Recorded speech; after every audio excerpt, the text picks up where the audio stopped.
जिसने रिक्शा जलाया उससे पूछो, जिसने बच्चों को जहर दिया उससे पूछो, जो फांसी पर लटक गया उससे पूछो, 3 दिन से जिसके पेट में कुछ नहीं गया उससे पूछो, जो सैलानी और चीपा की लाइन में लगकर अपनी इज्जत मजरू कर रहा है उससे पूछो, जिसकी औरत दूसरों के दरवाजे पर जाकर मांगती है उससे पूछो।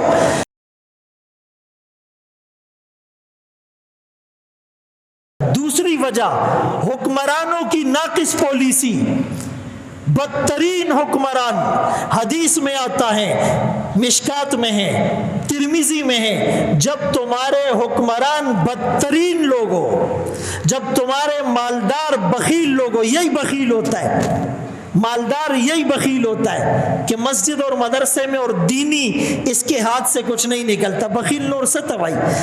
वो घर में कहता है मौलाना साहब इतनी महंगाई हो गई, खुदा की कसम 2 लाख में गुजारा नहीं हो रहा।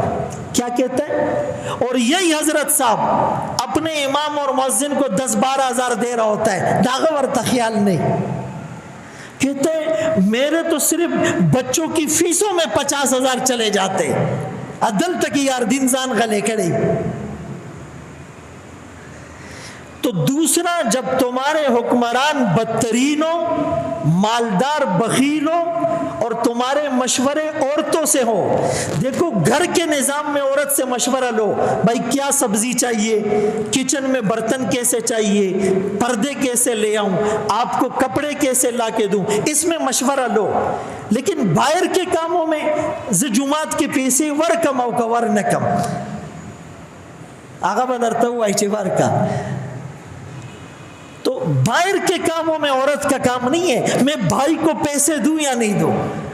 वो बोलेगी आपको भाई को दो, नहीं वो बोलेगी खपल बची दी लग दी चित्त दरूणो गम का। बाहर के मामलात में जो औरतों से मशवरे लेगा, ऐसे लोगों को जमीन पर रहने का कोई हक नहीं। ये मेरे अल्फाज नहीं, यामना के लाल के अल्फाज है। ऐसे लोग जमीन के नीचे चले जाए तो अच्छा है। हम कहते रियासत मदीना में हजरत उमर था, हजरत अबू बकर थे, खलीफा बने, का तनख्वाह बैतुल माल से मिलेगी। उलमा को जो तुम तनख्वाह देते हो ये कॉन्सेप्ट खिलाफत राशिदा से साबित है। वो बैतुल माल से तनख्वाह देते थे। वो कहते थे एक मुतवस्सित आदमी की ज़रूरियात कितनी है, मुतवस्सित आदमी की ज़रूरत के मुताबिक अमीरुल मोमिनीन को तनख्वाह मिलती थी। आज हुक्मरान को आम शहरी के बराबर मिलती है। हमारे सदर साहब को आप 20,000 तनख्वाह दो, हमारे वजीर आजम साहब को आप जरा 20,000 तनख्वाह लेके बताओ, आप हमारे सीएम साहब को 20,000 तनख्वाह दो। लाखों तनख्वाहें हैं, करोड़ों कमीशन हैं, अरबों के घपले हैं, हमारा गुजारा नहीं हो रहा और कहते हैं निजाम सब ठीक चल रहा है। इन जालिमों को लोड शेडिंग का क्या पता, इन जालिमों को महंगाई का क्या पता। जिसने रिक्शा जलाया उससे पूछो, जिसने बच्चों को जहर दिया उससे पूछो, जो फांसी पर लटक गया उससे पूछो, 3 दिन से जिसके पेट में कुछ नहीं गया उससे पूछो, जो सैलानी और चीपा की लाइन में लगकर अपनी इज्जत मजरू कर रहा है उससे पूछो, जिसकी औरत दूसरों के दरवाजे पर जाकर मांगती है उससे पूछो। इनकी अय्याशियां, इनके प्रोटोकॉल, खुदा की कसम ये खत्म कर दो, सारा निजाम ठीक हो जाएगा। हम गवर्नर हाउस को यूनिवर्सिटी बनाएंगे, हम वजीर आजम हाउस को कॉलेज बनाएंगे, बना लिया। अब इलेक्शन आएंगे, इन्हीं लोगों को फिर आप वोट दोगे। गलों की बच्चा की तास हो गई, आप लोग ही चीखे मारोगे, इनके लिए कैंपेन चलाओगे, इनके लिए जलसे करोगे, इनके लिए उलमा के खिलाफ खड़े होगे।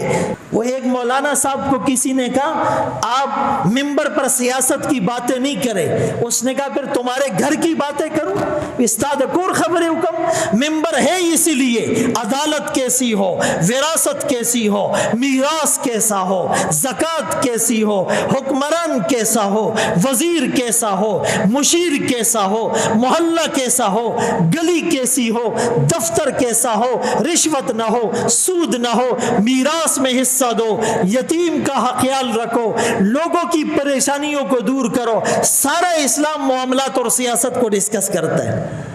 तो वो आलिम बहुत अच्छा है, वो बिल्कुल सियासत है, खबर है न गई।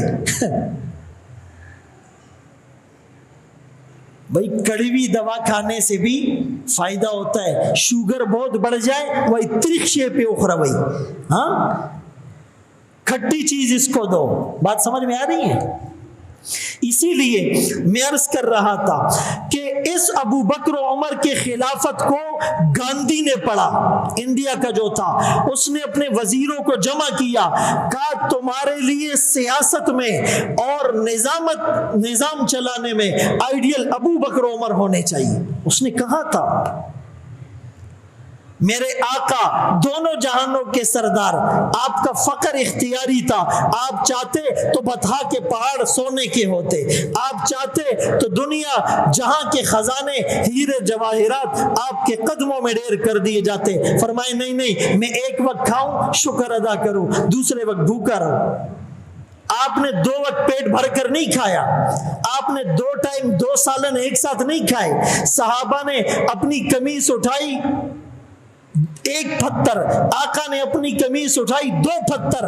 आज हुक्मरान ऐसा करे, खुद जरा ये नीचे लेवल पर आकर जिंदगी गुजारे, फिर हम इनसे पूछते हैं। ऐसी कमरों में बैठकर तकरीरें करना आसान है, अवाम के दुख को समझना मुश्किल है। मेरे मोहतरम दोस्तों, दूसरी वजह महंगाई की, बैतुल माल का निजाम कायम हो। यहाँ तो बैतुल माल में भी घपले होते, यतीमों का माल ये वज़रा खा जाते, जलजले में इमदादी सामान ये लोग खा जाते हैं, सैलाब में जो बाहर से फंड आता है ये लोग खा जाते हैं। इतने बड़े जालिम होंगे। यतीम को खुद खिलाना चाहिए था, खिलाना तो दूर की बात, उनके मुंह का नवाला छीन कर खाते हैं और फिर कहते हैं हम आपकी खिदमत करेंगे। 2-4 जलसे और तकरीरें करते और आप ठप्पे लगा लगा के जो है ना इनको फिर ले आते।